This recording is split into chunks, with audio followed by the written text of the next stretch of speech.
Assalamualaikum warahmatullahi wabarakatuh. Sesuai dengan tema malam ini Gus, yaitu dalam surat Al-Baqarah ayat 125 kalau enggak keliru, bunyinya wa basyiril ladzina amanu wa amilus solihati anna lahum jannatin tajri min tahtihal anharu fi khalidina fiha azwajum mutahharatu wa hum fiha khalidun. Ayat ini menerangkan tentang azwaj itu Gus, baik laki-laki maupun perempuan, yang dimana mutahharatun fiha khalidun. Apakah ini dirasakan di dunia, apakah itu dirasakan di akhirat? Yang nomor satu. Yang kedua, apakah suami istri ataupun anak-anak mereka itu bisa bertemu kembali di akhirat Gus? Tentang ayat 125 Al-Baqarah itu Gus, kalau bertemu itu kenapa, kalau tidak bertemu itu kenapa Gus? Yang dimaksud dengan azwaj mutahharatun itu lagi Gus. Begitu Gus. Wassalamualaikum warahmatullahi wabarakatuh.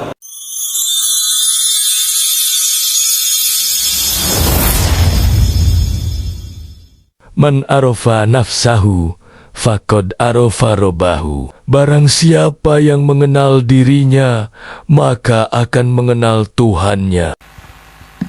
Para bapak ibu hadirin dalam proses sedherek sedaya ingkang dadi hormatan, mboten usah mengkenteng Pak nggih, santai mawon. Tarik napas dulu nggih. Monggo sambil menikmati hidangan nggih. Kula panjenengan napa saged ngraosaken sakniki-niki rumangsa atine niku biar ngoten Pak nggih. Nek kula saged Pak nggih, ibarat kados wau dices wae, ngeces. Kalau dulu atau kayak kemarin-kemarin 1 bulan sekali, 2 bulan sekali kita ketemu, kita ngaji bareng.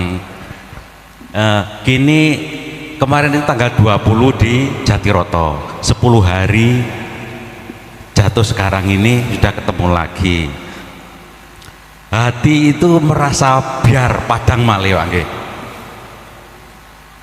Jenengan nggih ngrasaken ngoten niku Pak nggih. Nggih. Mangke wangsul rumangsa enteng ngoten nggih. Mangke panggih malih, kena ces malih, enteng malih, biar malih. Nggih Pak nggih. Nggih ngoten. Pun kados wau ingkang kula sampaikan bahwa jamaah dari Jatiroto kemarin menyisakan 4 orang penanya yang tidak kebagian waktu. Oh nggak hadir nggih. Oh nggih. Nggih monggo disilakan Bapak.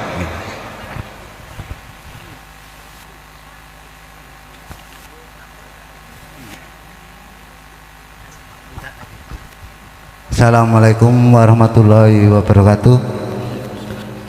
Saya dari jamaah Jatiroto menanyakan tentang apa yang dikatakan oleh Gus tadi awal-awal pembicaraan.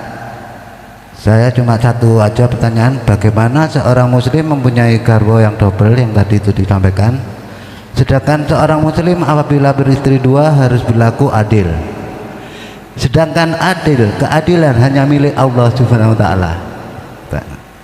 Bagaimana posisi muslim di mata Allah? Sekian, terima kasih. Waalaikumsalam warahmatullahi wabarakatuh. Waalaikumsalam warahmatullahi wabarakatuh. Kalau kita bicara sifat basariyah manungsa Pak, mboten saged adil. Mboten saged. Memang ada satu ayat yang menegaskan fangkihu ma tobalakum minan nisa masna wa thulatha waruba. Tapi kan ada ayat berikutnya, fa in khiftum alla ta'dilu fawahidah. Kita manusia iki Kalau yang muncul sifat basariyah, siapapun kita, nyun sewu ya, bah kita disebut kiai, bah santri, bah duduk kiai, bah duduk duduk santri, mboten saged. Kecuali seorang muslim itu sifat basariyahnya sudah Allah ganti dengan sifat basirah. Itu kan sifat Allah. Contoh Rasulullah, jangan dianggap beliau itu wakilah zaujahnya itu 4 itu karena beliau itu termasuk golongan hiper ya, ngarani hiper ngaden, hipersonik apa ya apa ya. Ada yang menuduh Rasulullah itu seperti itu, keliru pol niku. Mboten saged Pak.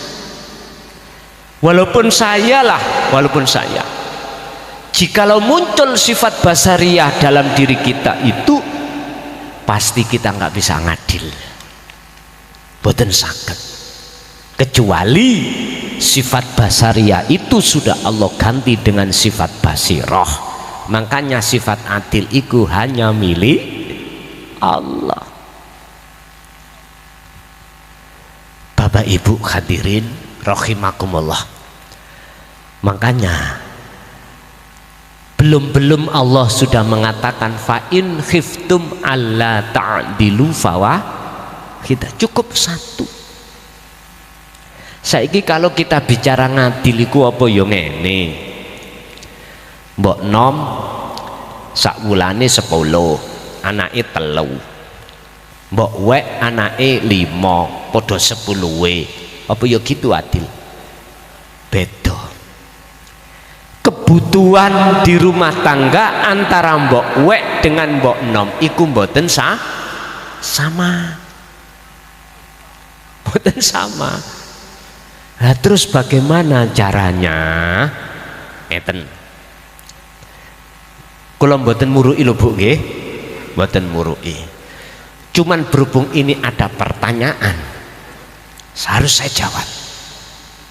Ojo dadi menungso. Maksudnya sifat karakter sampean. Artine nek cara bahasa tauhid, hati jenengan jangan duduk di taholli, tapi duduklah di tajal pun. Teng mriki beres pun.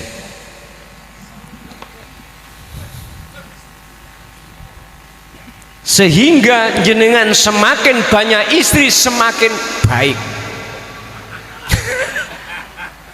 Loh kok iya? Ngeten. Kalau hati sampai duduk di tajalli, otomatis narik istri sampai ikut di tajal. Kalau sudah duduk di tajalli semuanya ukurannya bukan dunia sudah. Walaupun pedake niku beda merek. Si A wedake Viva, si B Vivo. Misalnya ati mboten ono hasud Pak. Berhubung sudah duduk di tajalli, maka hati nggak ada Pak perbedaan. Mbok wek, mbok nom, setengah tuwek, setengah nom, pas papat ya. Nek semua ono kunu mboten kesru Pak. Apalagi secara fisik sampai menjadikan satu rumah. Tepak. Pertanyaane ibu, ndi ana wong wedok gelem ngono? Ngapunten ingkang kathah. Estu ngapunten. Rasulullah ditindakno Gusti Allah iku hanya untuk rahmatan lil ngalamin. Jadi umpama wakila garwane iku 4, ditarik Allah lewat kanjeng Nabi ning tajalli, otomatis Pak mboten ono cemburu krana kabeh iku bidodari alam akhirat bukan bidodari alam nek bidodari alam dunya ya wis wajar ana cemburu teko pelayanan, cemburu teko uang, cemburu wis macam iku bidodari ngalam dunya. Tapi bidodari nek ngalam akhirat boten wonten cemburu. Lah saiki pertanyaane, garwa sampean termasuk bidodari akhirat apa dunya? Aku tak madhep rono. Nek dunya aja polah-polah. Lah ngoten nggih. Fawahidahai situ. Tapi nek bidodari akhirat pasti ngomong ngeten, Pak. Misali jenengan bi nek panjenengan sir melih monggo sampean jak mrene. Ayo diramut bareng-bareng.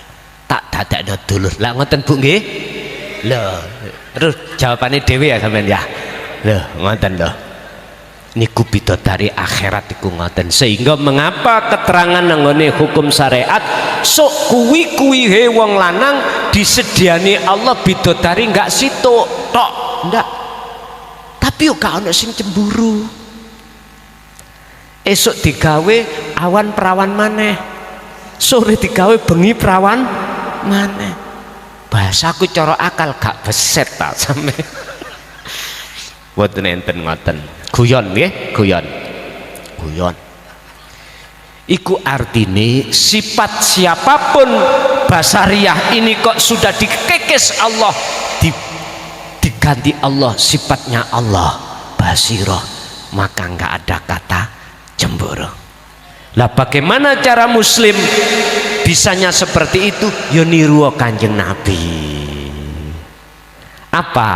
Wama arsalnaka illa rahmatal lil ngalamin. Jadi sampean iku ngalamin iku kanggo seluruh umat, kanggo seluruh buat seluruh makhluk.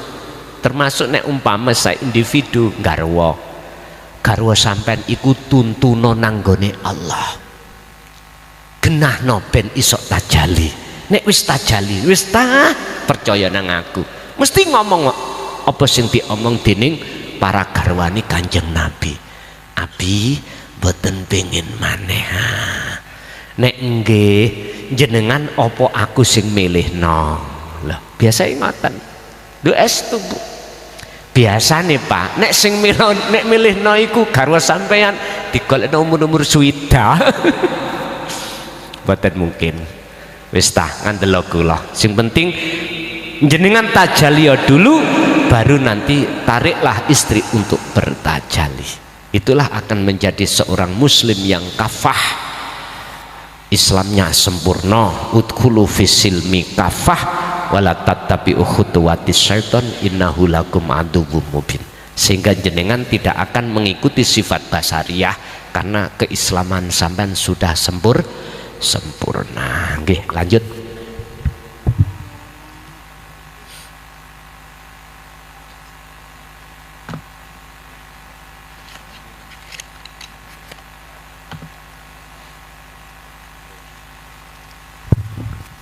Mungkin nek mboten saged gending tak ewangi gending. Nggih, Mbah Nuwun. Bapak Ibu, sebelum melangkah ke pertanyaan kedua ada selingan Bu nggih.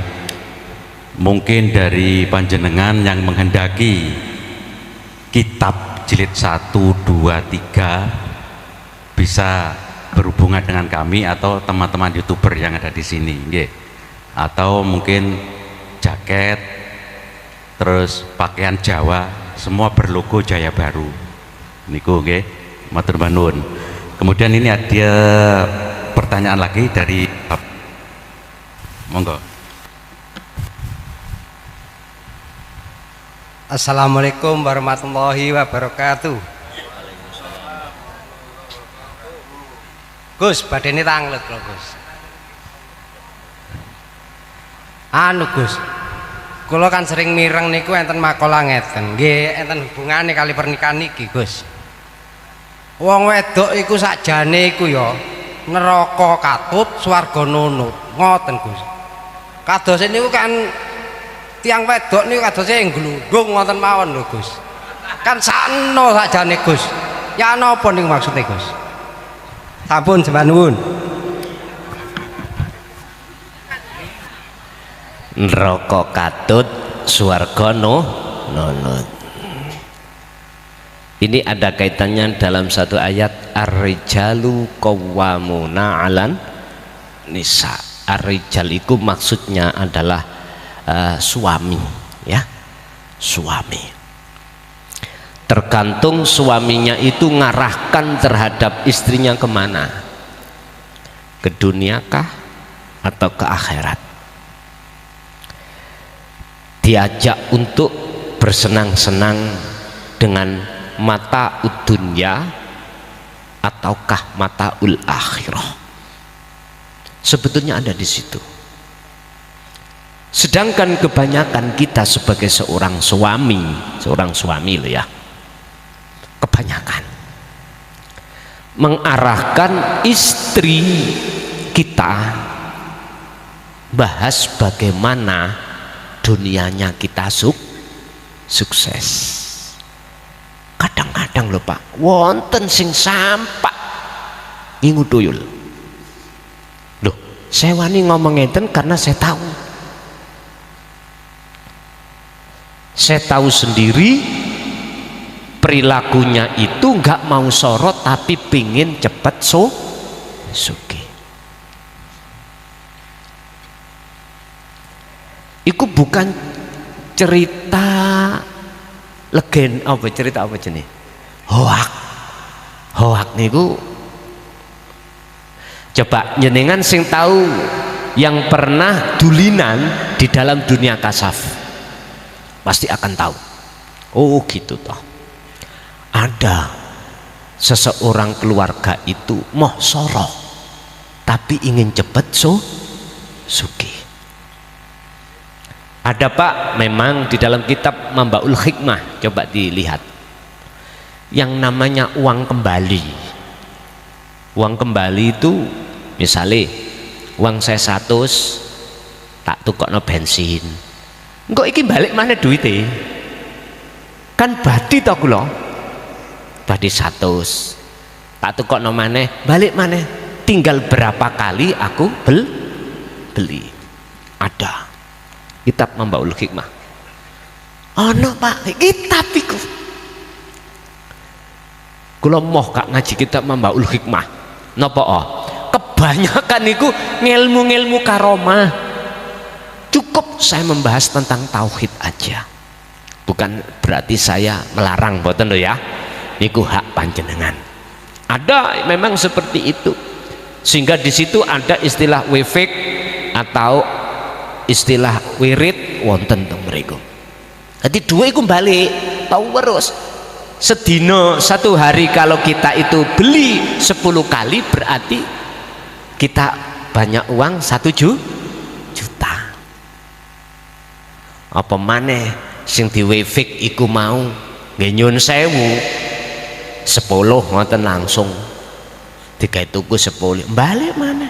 Makanya jenengan kadang-kadang sing jadi pedagang nyun 1000 mungkin ada pengalaman lah, duit sih sampean lebokno sampean itu gak ono 100 niku yo terjadi. Nyun 1000 estu nyun 1000 terkait masalah neraka katut neraka surga itu. Kita sebagai suami bagaimana kita mengajak istri-istri kita kemana? Kita arahkan ke akhirat lewat jalur dinu tauhid, apakah kita arahkan ke urusan dunia lewat jalur ilmu syariat kemawon. Lho sak kersa jenengan kan Islam, kesempurnaan Islam diterangkan Allah dalam surah Al-Baqarah ayat 208, ya ayyuhalladzina amanu dkhulu fis-silmi kafah. Kesempurnaan di dalam Islam itu adalah syariat thariqat hakikat makrifat. Ini meringkas dari unsur kita sebagai manusia jasmani dan rohani. Syariat kita dididik jasmani kita dengan ilmu syariah supaya kita itu hablum minanas sesuai agama Islam. Apa? Al-imtithalul awamir wastinabun nawahi. Biar jasad ini meninggal menjalankan perkara apa yang diperintah dan meninggalkan apa yang dilarang. Lah sekarang rohaniyah kita didik dengan ilmu hakikat, kita didik dengan ilmu tauhid, ilmu tasawuf. Itulah hati kita supaya hablum minallah itu terjaga. Nah gitulah.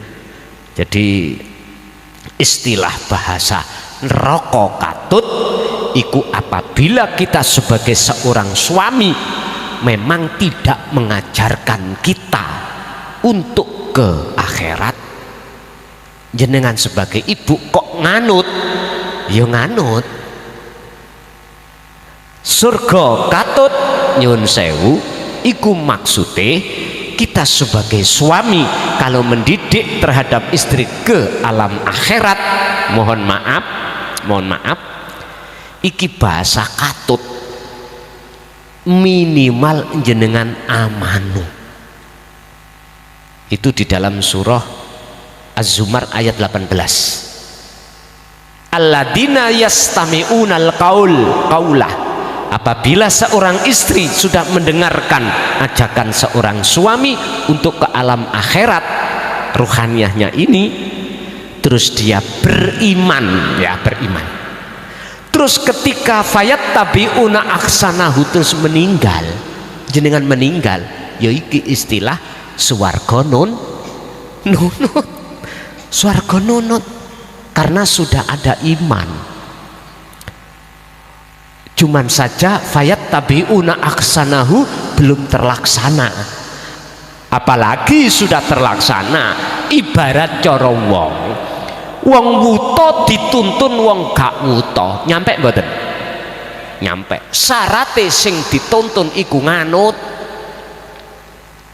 Nek sing dituntun iku cerewet, ngapunten Bu, ya dijejak iya bisa. Nggih mboten saged. Diwara Bu, ning ngarep sampean iku got. Kene tak tuntun. Jare sapa sih wong dalan enak ngene. Jenenge namanya suami gak mungkin membiarkan jenengan sebagai istri iku terperosok lah, gak mungkin toh. Mesti direbut bagaimana caranya jenengan gak kecemplung got. Apalagi istrinya mboten wuta, wis gak butuh nunut berangkat sendiri. Loh, istilah kados ngoten. Sekarang dibuka di dalam surah Al-Isra ayat 72. Allah bagaimana katakan tentang masalah perjalanan rohaniyah ke alam akhirat. Barang siapa yang mata hatinya ini masih buta terhadap Allah di dunia, sampai kapanpun ibadah sampean kali kula di mata Allah gak iso bener. Fahuwa fil akhirati amma. Di akhirat pun jenengan kali kula ruhaniyah itu ya buta.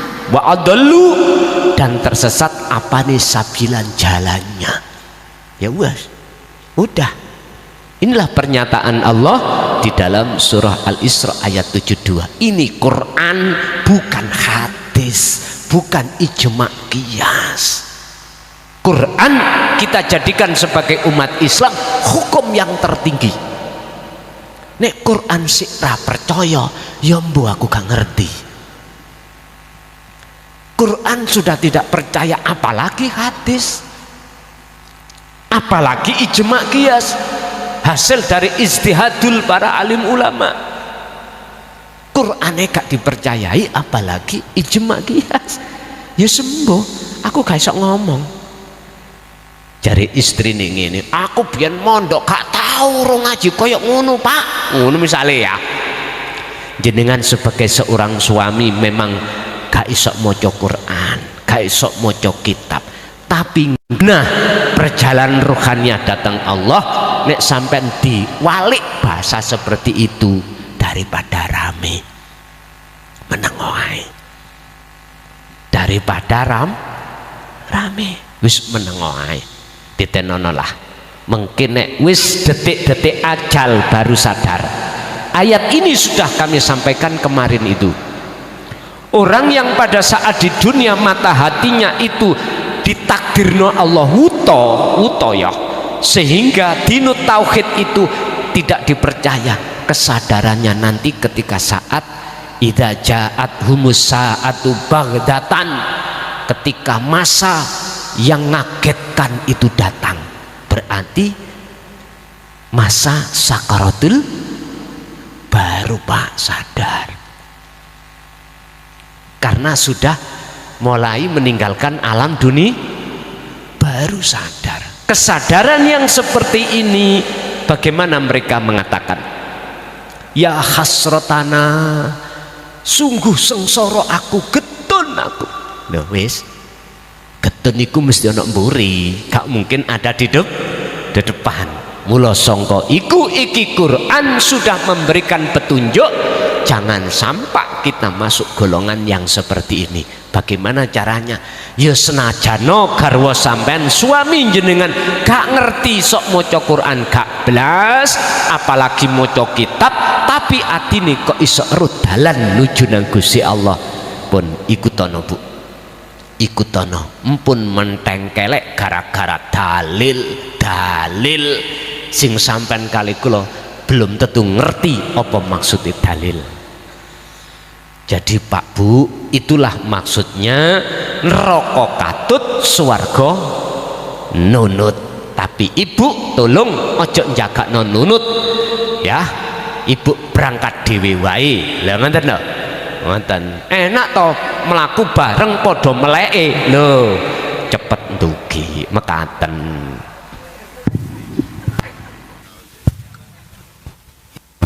Matur sembah. Kata-katae niki menawi timbang rame-rame meneng wae ngoten. Pun niki biar ganti suasana, ibu-ibu dulu nggih. Ada tanya? Monggo Bu. Kersane berubah suasana nggih, monggo. Ibu-ibu, khusus mungkin. Mboten enten nggih. Kembali ke Bapak nggih, monggo. Oh, niki wonten. Nggih, saking anu. Wuluan nggih. Oh, Jatiroto nggih. Monggo silakan. Pak Huri kersane pun riyen. Tenang. Bismillahirrahmanirrahim. Assalamualaikum warahmatullahi wabarakatuh. Matur sembah nuwun. Agak melenceng sedikit.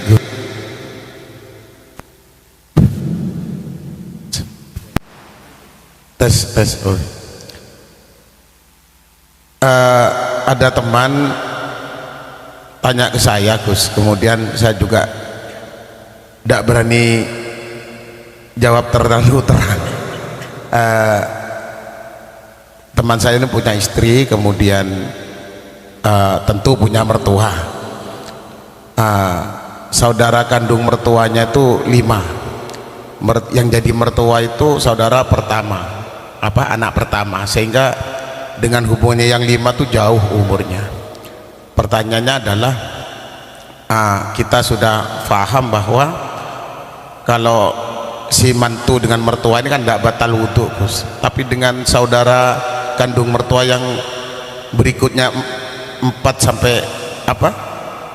sampai 5 ini apa batal apa enggak, Gus? Karena ya mohon maaf, kata teman saya itu rotoan mas, soalnya ya mertua si rotok bodoh nomor bojoku anune apa awak gitu, kretek hati nih. Tapi beliau juga khawatir gitu, Gus. Terima kasih, matur suwun. Assalamualaikum warahmatullahi wabarakatuh. Waalaikumsalam warahmatullahi wabarakatuh. Pelanggarannya di dalam ilmu fikih niku, orang yang kita sentuh wanita batal atau tidak itu tergantung mana di antara orang yang tidak boleh kita nikah. Orang yang tidak boleh kita nikah berarti itu tidak membatalkan wudhu. Orang yang boleh kita nikah itulah yang membatalkan wudhu. Contoh yang nggak boleh mertua, nggak boleh. Atau anak mertua, kalau mertua itu sudah kita duhul. Contoh gini, saya nikah pada seorang wanita. Wanita ini punya anak 2, perempuan-perempuan. Kemudian anak ini suka sama saya juga. Lah ibu ngeten iki, sak keluarga. Aku sudah qabiltu, saya sudah qabiltu terhadap istri saya dan itu sudah saya duhul. Paham nggih saya duhul? Saya kumpuli. Ketika saat istri aku sudah aku kumpuli, maka anaknya istri aku itu tidak menjadikan aku batal. Nggak boleh. Kecuali ketika aku nikah sama si A ini tadi, belum saya kumpuli mati. Lalu anaknya boleh aku nikah. Berarti anaknya ini juga membatali wudhu. Jadi pelanggarannya gini Pak, kalau saudara kandung mertua itu apakah membatalkan wudhu atau enggak? Boleh atau tidak kita nikahi? Kalau boleh maka yo batal kita menyegel, memegang atau bersentuhan, ya toh? Itu berarti batalah wudhu kita. Tadi pelanggarannya adalah boleh atau tidak saudaranya istri aku, ya toh, itu aku nikah. Jawabannya boleh apa enggak? Boleh. Boleh. Saya nikah seorang wanita 3 langsung. Adiknya langsung tak nikahi. 3. Boleh. Walau bimajlisin, walaupun satu majelis. Seakatan nih boleh. Mertua ngijabi kula, bahasane tak nikahno awakmu ambek si A si B si C binta aku misalnya, langsung qabiltu, tak terima, langsung angsal satu majelis. Kita kalau membahas tentang ilmu fuqaha Pak, memang banyak pendapat gitu, banyak pendapat. Khilaf itu biasalah. Beliau mengatakan, mohon maaf, saudaranya mertua itu nggak boleh misalnya, kan ada apa ilatnya dong, ada alasannya, yuk kita hormati. Wakila ada yang mengatakan nggak apa-apa, karena itu boleh kita nikah karena tidak membatalkan, karena membatalkan wudhu. Monggo. Satu yang tidak bisa khilaf Pak, mulai zaman Nabiullah Adam sampai Nabi Muhammad, satu yang tidak bisa khilaf apa? Anikbutullaha wastanibut tauhid, penyembahan hanya satu, mboten angsal ngalih-ngalih. Sebab Gusti Allah biyen kali Gusti Allah sekarang pancet mboten pancet. Makanya babakan ilmu syariat khilaf, ada mazhab ini mazhab itu, wis biasa. Syariate Nabiullah Adam ya gak sama syariate Kanjeng Nabi Muhammad. Kanjeng Nabi Muhammad dulu dengan sekarang, dulu waktu berangkat haji ya pakai unta, jenengan enggak, karena zaman gitu loh Pak. Lah perbedaan pendapat di kalangan fuqaha, di kalangan hukum syariat empun dadekno drengki-drengkian. Ngaten ta?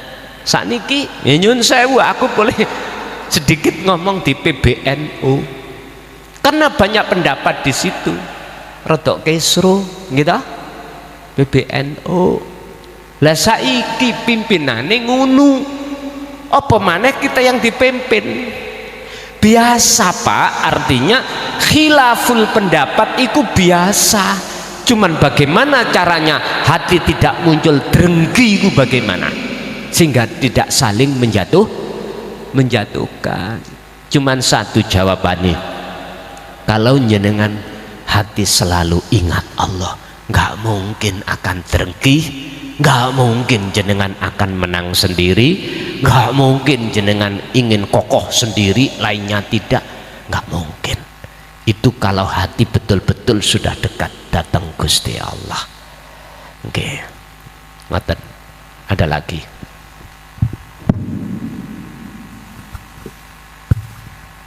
Iya, matur sembah nuwun. Mungkin ini pertanyaan yang terakhir ini dari Ustadz Huri. Monggo sini nggih. Nggih.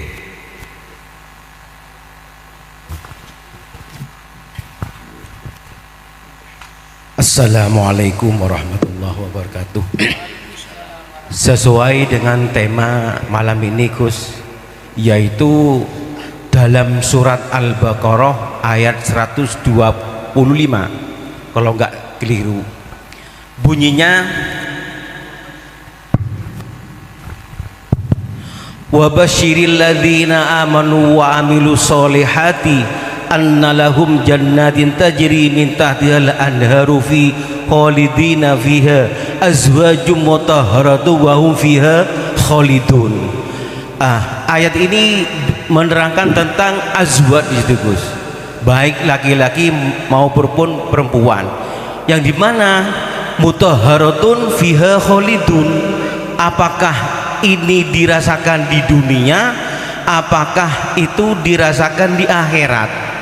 Yang nomor satu. Yang kedua, apakah suami istri ataupun anak-anak mereka itu bisa bertemu kembali di akhirat Gus? Tentang ayat 125 Al-Baqarah itu Gus, kalau bertemu itu kenapa, kalau tidak bertemu itu kenapa Gus? Yang dimaksud dengan azwaj mutahharatun itu lagi Gus, begitu Gus. Wassalamualaikum warahmatullahi wabarakatuh. Waalaikumsalam warahmatullahi wabarakatuh.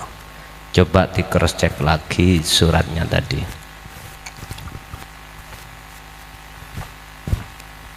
Al-Baqarah 125.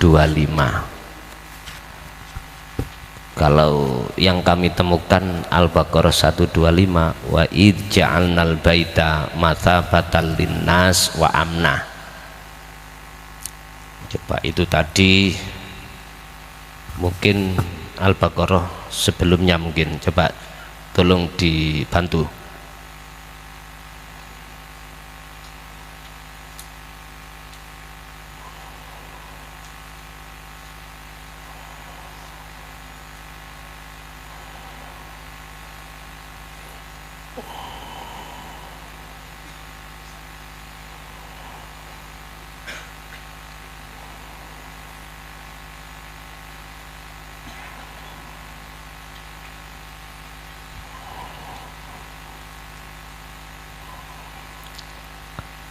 Sampun panggih.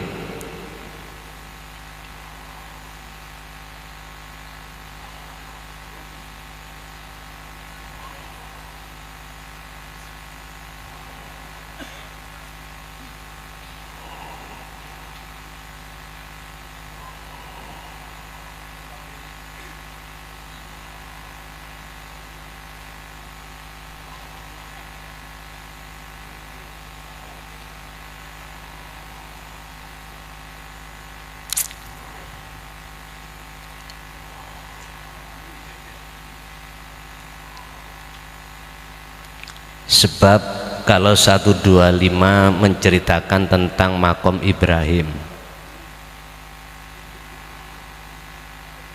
mungkin ayat surat lain mungkin.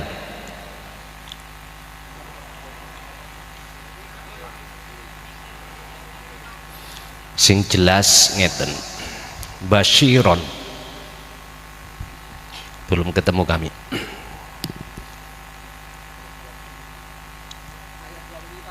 Ayat 2, oh, bukan 125 bukan ya? 25. Nah, nek ngeten kan cetha. Wa basyiril ladzina amanu wa amilus sholihat anna lahum jannatin tajri min tahtihal anhar kullama ruziqu minha min thamarati rizqan qalu hadzal ladzi ruziqna min qabl wa utubihi mutasyabihat walahum fiha azwajum mutahharatu wa hum fiha khalidun. Respon ayat ini terkait kenikmatan. Apakah kenikmatan itu besok di akhirat yang kita terima pada saat pendidikan syariah? Miturut kacamata syariah memang gitu, tapi kalau kita memakai kacamata hakikah, siapapun di dunia ini yang sudah bisa masuk alam akhirat. Bisanya kita masuk ke alam akhirat kalau miturut teladan Kanjeng Nabi wa dzakarallaha katsiron. Jadi betul Pak, itu kita alami di alam akhirat. Di dalamnya enggak mengenal babakan najis, jelas sesuatu yang sudah Allah fitrahkan, sucikan. Artinya tidak ada unsur syirik sedikit pun hati seseorang jikalau sudah disebut sebagai ahlul jannah. Enggak ada. Ahlul jannah berarti alam akhirat. Berarti kalau kami jawab dari sisi kacamata hukum hakikat, ya siapapun ruhaniah sampean saat jasad ada di dunia ini sudah menikmati anugerah yang kekal itu di alam akhirat ini. Makanya tentang alam akhirat pandangan siapa kita memakai? Kalau pandangan syariat ya besok, kalau dunia ini sudah terjadi kiamatul kubro, setelah itu kiamatul yaumi yub'ats, dibangkitkan, setelah itu kiamatul atau yaumul hisab, dihisab, setelah itu baru kita melakukan proses sirotol mustaqim. Di situ kita akan menemui alam akhirat benar miturut kacamata syariat. Tapi kacamata hakikat bagaimana berbicara? Hakikat itu aslinya bagaimana? Ya sekarang ini Pak. Kanjeng Nabi pernah dawuh ad-dunya mazra'atul akhirah. Dunia ini adalah laksana tanduran awakmu menanam untuk akhirat. Akal kita mesti jawab besok lah gitu toh. Padahal sekarang artinya alam akhirat itu sudah Allah ciptakan. Yang dianugerahkan terhadap kita tergantung kita mau masuk apa enggak. Sama dengan gini loh, panitia tadi pengurus menyuruh saya minum kopi.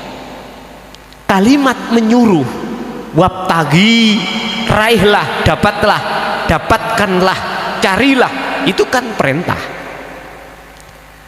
Lah panitia ngomong omben son kopi iku. Lah panitia menyuruh saya ngeten iki, kopi ini sampun siap derek? Sampun. Allah menyuruh sampean untuk mendapatkan akhirat, wabtagi, raihlah, dapatkanlah fima ataka, apa yang sudah Allah anugerahkan terhadapmu sudah disiapkan. Berupa apa? Darul akhirah. Berarti akhirat sudah ada, tinggal kita mau masuk apa mboten.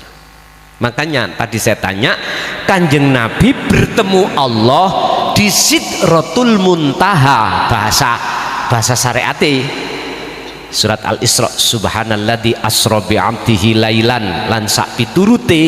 Itu apakah beliau itu sudah wafat apa belum?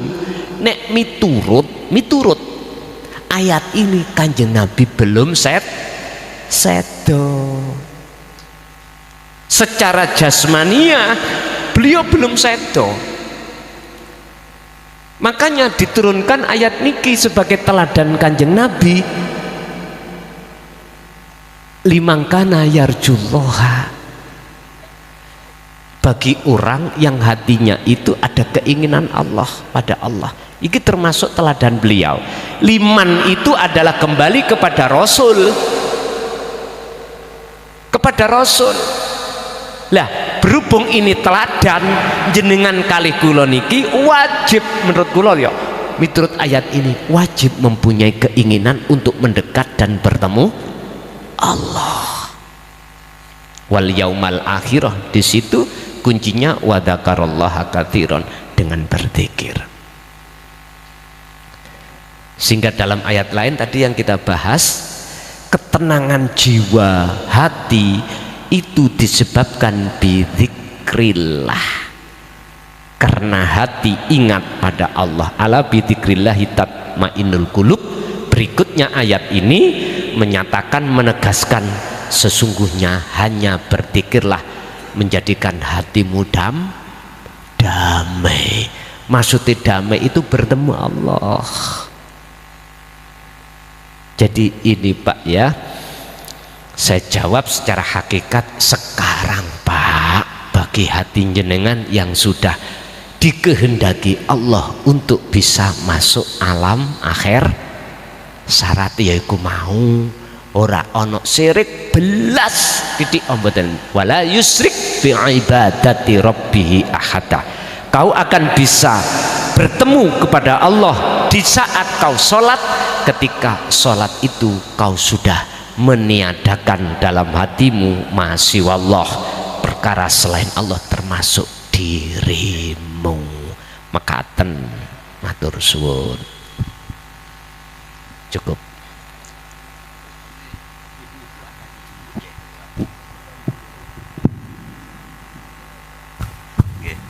Ini dari ibu-ibu ini katanya singkat saja nih, monggo. Kula jamaah saking desa mriki Pak Yai badhe tanglet.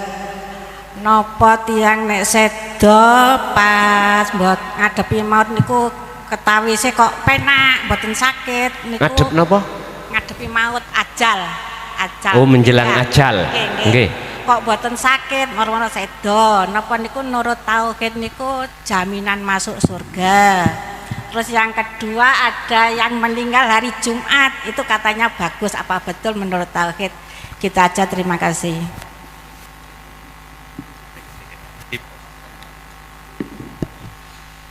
Apakah orang yang meninggal itu dia itu syahid dunya, berarti nggak sakit ya, gak ngerepotno orang, ikut termasuk disebut orang yang husnul khotimah atau tidak lah gitu dah, atau orang yang meninggal dino Jum'ah. Secara hakikat itu tidak bisa dijadikan sebagai patokan. Secara hakikat patokannya gini, ketika jenengan sedo kok hati iku sudah ini wajah tu wajia, walaupun posisi sakit atau dino sing gak enak, contohnya minggu niku dino mboten enak, gaden mergae tutup hati, kalau betul-betul ini wajah tu wajia mesti husnul khatimah. Kan gini, itu dalam surat Al-An'am ayat 79 kalau nggak salah. Boleh kalau gosok Pak Bu?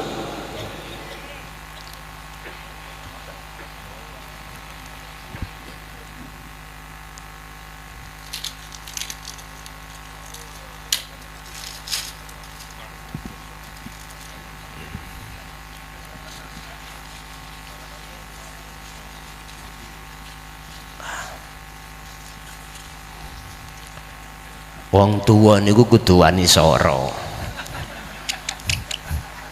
Mboten ngoten ta? Lho nggih, wajibe. Ojo dadi wong tua iku njak enak tok.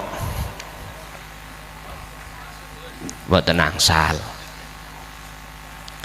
Prinsipe wong tua ngene, wis tale ben bapakmu sing goblok. Anak-anake dadi wong sing pinter. Lah ngoten nggih. Sekolah sing kena. Wis biasa. Apa mang surat sing ajeng kula tulis? Oh iya, Al-An'am.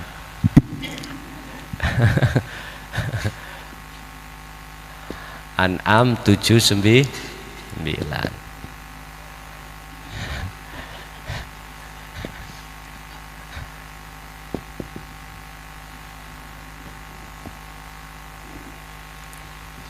Di sini ada dua kategori, Pak.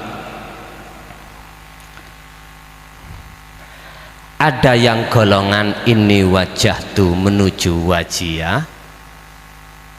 Ada yang bukan wajiyah, sifatnya wajiyah. Apa? Lilladzi fatoros samawati wal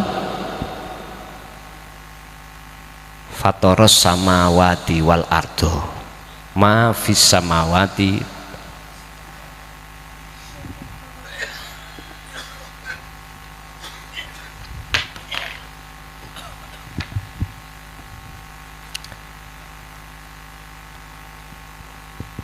wal ardo.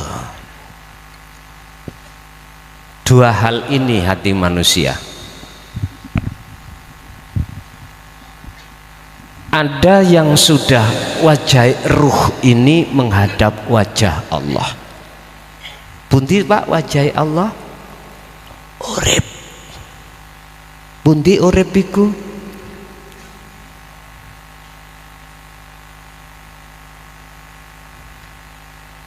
Pun dong. Oke. Ada yang seperti ini, manakala jenengan sudah tahu titik kebenaran, maka apapun kondisi sampean ambek nyambut gawe tah, waktu sampean sepedaan motor tah, waktu sholat tah, waktu apa, kalau jatuhnya hati jenengan sudah betul-betul wajiyah, mesti husnul khotimah. Niki suhud apa? Suhud akhirat. Makanya dalam syariat itu ada istilah wong mati iku ono wong mati apik dunya ya apik akhirat. Wonten sing apik dunya. Ya contohnya kalau wau jenengan syahid dunya gak loro belas, turu gak tangi. Terus maneh jenengan waktu sholat sujud gak bangun-bangun, suhud syahid dunya. Saya katakan syahid dunya itu secara jasmani, ada hubungan ta'aluk dengan pertanyaannya ruhnya bagaimana? Yang tahu kan cuman Allah, yang tahu cuman Allah, yang memberi hukum mesti ikut cuman Allah.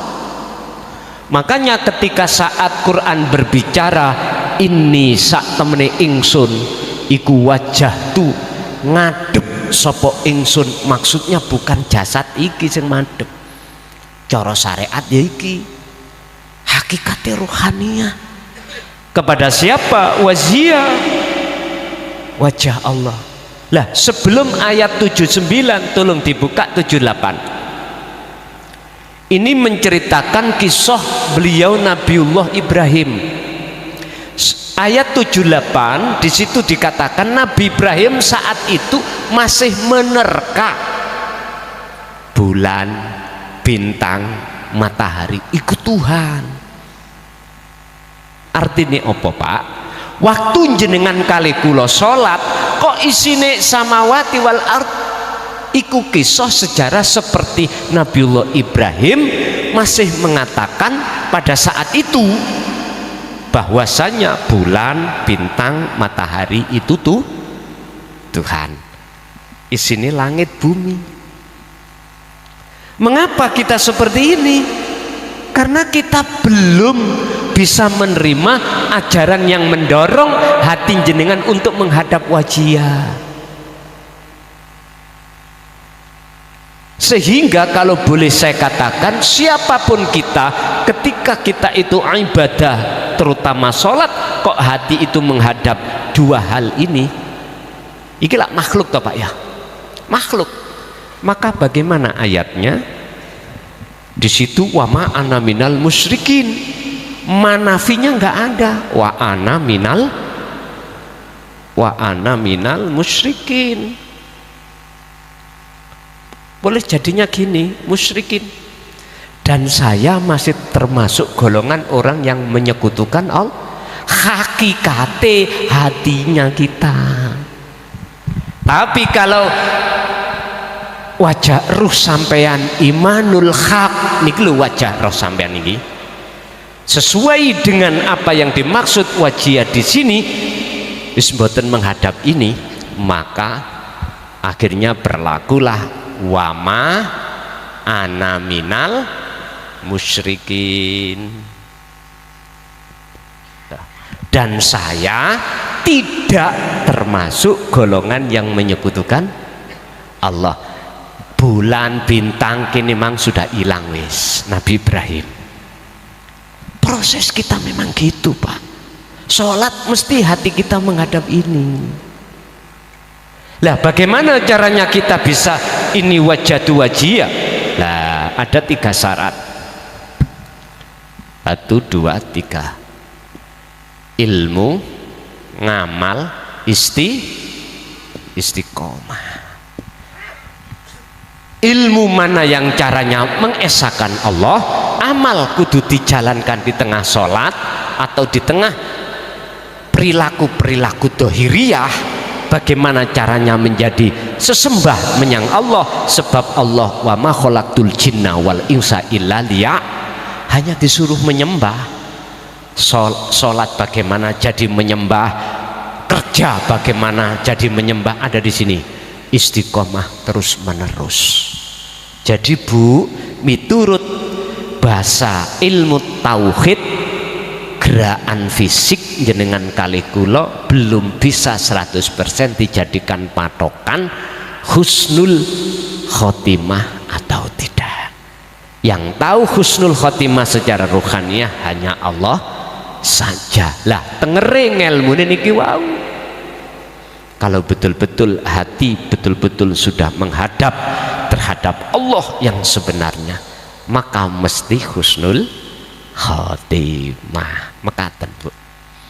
Oke, cukup.